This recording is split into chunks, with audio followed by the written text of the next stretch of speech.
The old man walked into the courtroom, his wrists cuffed, his weathered face lowered. "State your name," the clerk asked. He answered quietly, voice trembling. "Elias Carter, Staff Sergeant, United States Marines." No one in the room could have guessed what was about to unfold. The female judge glanced through his case file. Minutes later, her hand paused. Her skin turned pale. That name, it belonged to the man who had once carried her brother to safety on a battlefield in Fallujah before vanishing into silence. Elias Carter, 69, sat slouched on the courtroom bench. His shoulders seemed swallowed by a military coat, 2 sizes too big. Under the sterile lights, the creases in his face deepened, etched by decades of loss. Once he wore dress blues with medals pinned to his chest. Now he waited for judgment in second-hand clothes from a shelter. "Case 47B," the bailiff called. "City of Newbridge versus Elias Carter. Charges: disturbing the peace, trespassing." Resisting arrest, he rose slowly, joints aching from time and untreated injuries. Vietnam first, then Iraq. Wounds visible and buried, carried without complaint. "Mr. Carter," said the prosecutor, young and polished, his voice practiced, "has been warned several times about lingering behind Jefferson Street Cafe. The owner filed 3 complaints just this month." What he didn't say was that Elias never begged, never asked for handouts. He just sat near the alley vent trying to stay warm when winter nights closed in. Then came the officer's testimony. They'd found him behind the cafe at 11:45 p.m., and he had refused to vacate when ordered. But Elias hadn't refused. He'd quietly asked for 5 more minutes, to finish a sandwich a kind cook had slipped him. But his words hadn't mattered then. They didn't now. "Your Honor," the prosecutor continued, "this is his 3rd citation this year. We recommend 30 days of community service and a no trespass order for downtown. That order would bar Elias from the 4th Street shelter, the only warm place left to him. It would shut him out from church meals. It would leave him outside in the coldest stretch of the year. Mr. Carter," Judge Olivia Parker finally addressed him, "do you have legal representation today?" He shook his head. His public defender had been pulled into another courtroom. "Would you like to speak on your own behalf?" she asked. Elias cleared his throat. His voice came out low and rough. "No excuses, ma'am. Just needed to stay warm." "Why that location?" the judge asked, tone edged with something more. He hesitated.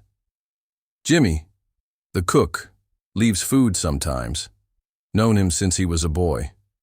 His father served with me. Desert Storm." "And your service?" she pressed, breaking protocol. "United States Marine Corps," Elias said, straightening a little.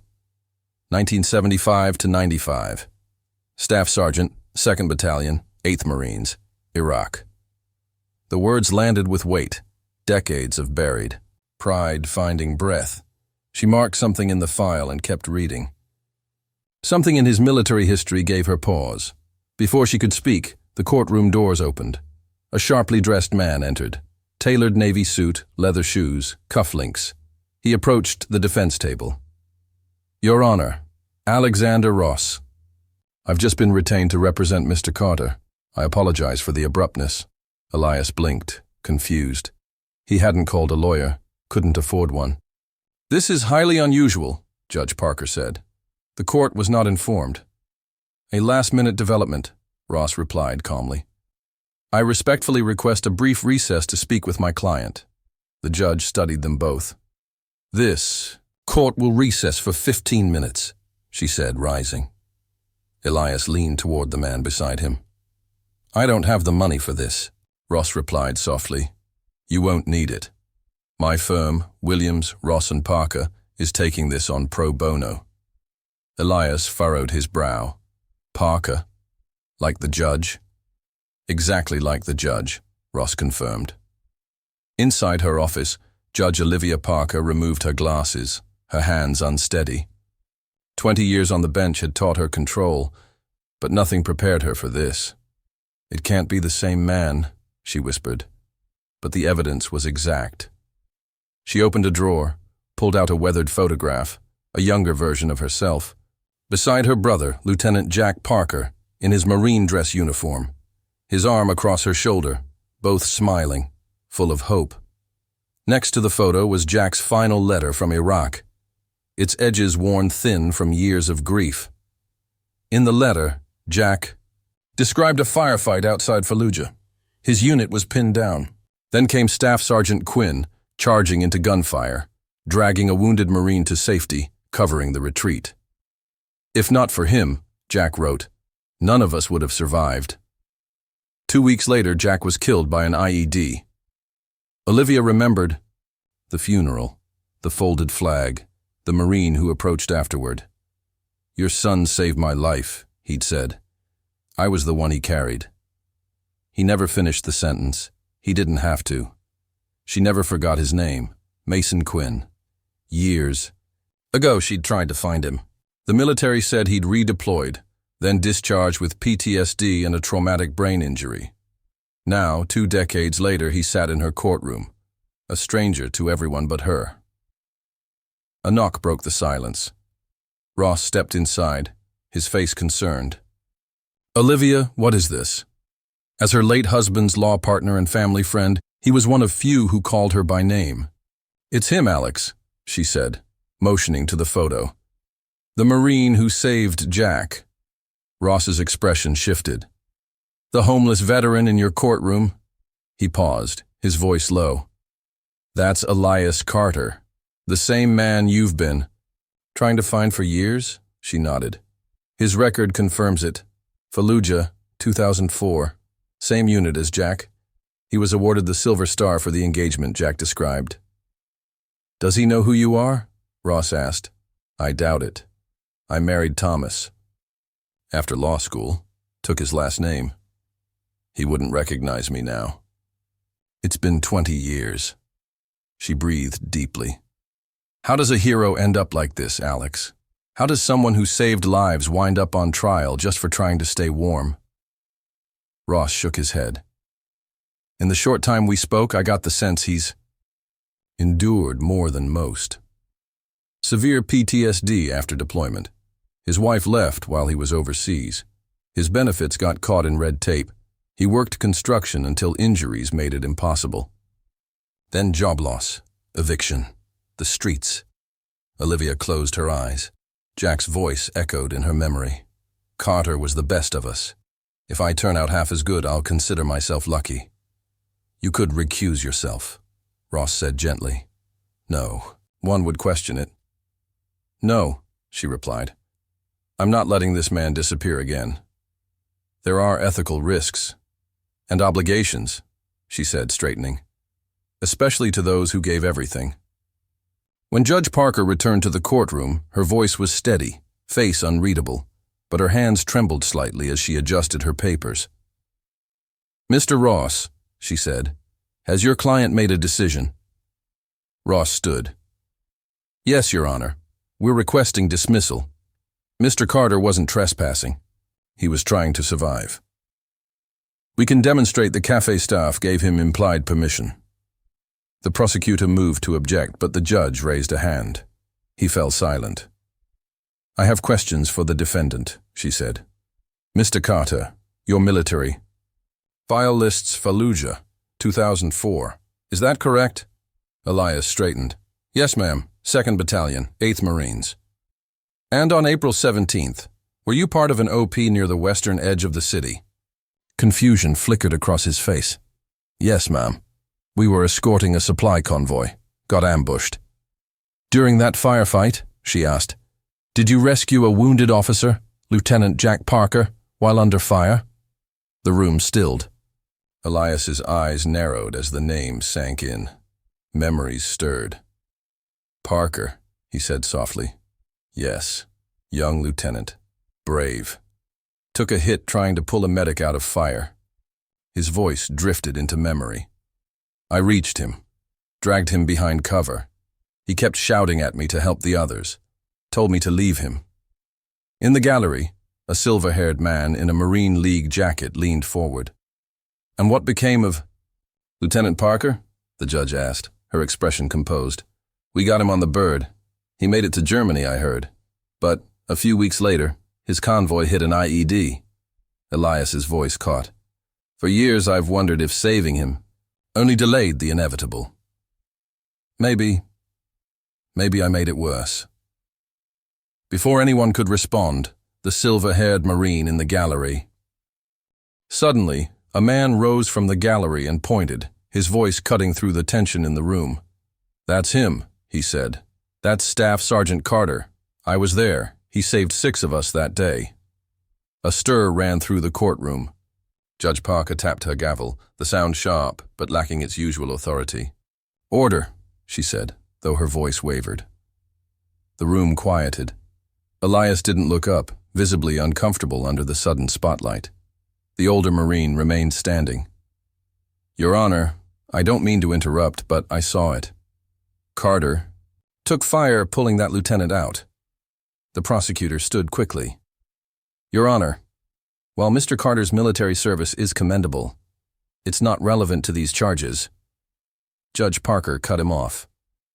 "The court disagrees. It is deeply relevant." She set her gavel down slowly. "This court will recess for 10 minutes, she said, turning to the bailiff. "Please see that Mr. Carter remains here." Then, just as she began to leave the bench, she paused. Her eyes met Elias's, really met them for the first time.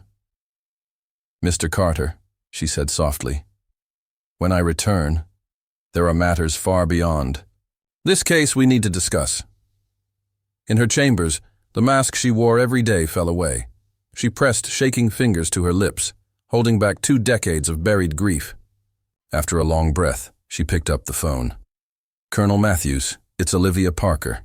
Yes, I know it's been a long time, but I need a favor, and I need it urgently." 10 minutes later, she returned, not alone. Behind her walked 3 Marines, a full colonel, a master sergeant, and a young corporal carrying a polished wooden case. The courtroom gasped as the uniforms entered. Elias rose instinctively. His joints protested, but his spine straightened. Muscle memory overcame. A time. Judge Parker resumed her place, but instead of reaching for her glasses, she set them aside. For the first time in her career, she didn't speak as a judge, but as a person. "Before we proceed," she said clearly, "I must disclose a personal connection to this case." She turned to Elias. "The Lieutenant Jack Parker mentioned earlier. That was my brother." Gasps filled the room again. Elias's brow furrowed, something beginning to stir in his memory. 20 years ago, she said, Jack wrote home about a staff sergeant who saved his life in Fallujah. He said the man ran through enemy fire after he was wounded, then stayed behind to cover the retreat. Her voice held, but her eyes were wet. That man was Sergeant Elias Carter. The Marine in the gallery stepped forward again. "It's true. I saw it with my own eyes. Carter took 2 rounds pulling that officer out." Judge Parker nodded. 2 weeks later, my brother was killed in action. At his funeral, other Marines told us about Carter. They said we'd been given 2 extra weeks with Jack because of him, time we otherwise never would have had. She turned back to Elias. "After Jack's death, I tried to find you. The Corps said you redeployed. Years later, I heard you'd been discharged, but no one knew where you'd gone." Elias remained silent, emotion slowly building on his weathered face. "I never stopped searching," she said. "And now, whether by fate or something higher, you walked into my courtroom." She gestured to the colonel beside her. "This is Colonel James Matthews. He commanded my brother's unit. He has something to share." Matthews stepped forward. "Staff Sergeant Carter," he said, "the Marine Corps has been trying to locate you. Your personnel file was reviewed under the Veterans Reconsideration Initiative. New intelligence about your deployments warranted a review of your commendations and benefits." The corporal opened the wooden case. Inside, resting on deep blue velvet, was a medal. "By order of the Secretary of the Navy," the colonel announced, "in recognition of extraordinary bravery on April 17, 2004, The Navy Cross is hereby awarded to Staff Sergeant Elias J. Carter, United States Marine Corps. The courtroom gasped. The Navy Cross, second only to the Medal of Honor. Until recently, portions of your mission were classified, Matthews continued. But your actions didn't just save Lieutenant Parker and 5 others. You disrupted an ambush that would have wiped out the entire convoy. Your Silver Star has been formally upgraded. Elias's jaw clenched, emotion cracking through his stoic exterior. There must be some mistake, he said quietly. I didn't do anything special, just did my job. No mistake, Sergeant, Matthews replied. And this is long overdue. From the gallery a voice rang out, crisp, authoritative. Attention on deck. The silver-haired Marine stood at full attention. One by one, others followed. Veterans, former officers, even civilians, each stood and saluted Elias Carter. Soon, the entire courtroom was on its feet. Even the prosecutor stood, caught between duty and decency. Judge Parker wiped at her tears. In light of these extraordinary developments, she said, voice shaking, all charges against Staff Sergeant Elias Carter are hereby dismissed, permanently. Her gavel came down with finality. This courtroom is adjourned. As the room began to settle, the Master Sergeant approached Elias with a tablet. Sir, we've been trying to correct your VA records. Your disability rating is now 100%. Service-connected, retroactive to your original discharge. Elias blinked. What does that mean? It means full back pay, complete medical coverage, housing assistance, educational benefits, everything. Ross stepped forward. Our firm will ensure every piece of it is processed. No more delays. No more stonewalls. From the back, Jimmy the cook stepped forward. His voice broke. My dad used to tell me there was a Marine who saved his whole platoon. He said, if you ever meet a man named Elias Carter, you owe him everything. He reached out a hand. I never knew that man was you, not until today. The prosecutor approached. Sir, I had no idea. Please accept my sincerest apology. Elias stood at the center of it all, his quiet power returning. A man once forgotten, now surrounded by the weight of recognition. Judge Parker stepped down. No bench between them. Now. She stopped in front of him. My brother once told us what you said to him, she said. No Marine gets left behind, not while I'm still breathing. She placed a hand on his shoulder. Today, Sergeant Carter, we finally keep that promise to you. 2 weeks later, Elias stood before a mirror in a quiet apartment provided through a veterans housing initiative. On the wall behind him hung his Navy Cross, his long-lost Purple Hearts, and other service medals, recovered by Ross from a storage locker sold off years ago. A knock at the door. He opened it to Olivia, no robes, just herself, holding a small box. May I come in, Sergeant Carter? Just Elias is fine, he said. Then it's just Olivia, she replied. They sat in the modest living room, the air filled with the quiet weight of their shared past. I brought something, Olivia said, opening the box. Inside were letters, worn, tied with care. They're from Jack. He wrote weekly while deployed. This one mentions you. Elias's hands trembled as he unfolded it. Mom, Dad, he read, don't worry about the news. I'm safe, thanks to one of our NCOs. Staff Sergeant Carter did something yesterday I still can't believe. When our unit was ambushed, he moved through fire like it wasn't even there. He refused to leave me, even when I ordered him to. Said no Marine gets left behind. Not on his watch. Olivia added, he mentioned you often. Said you were the Marine he looked up to. He was a good officer, Elias said quietly.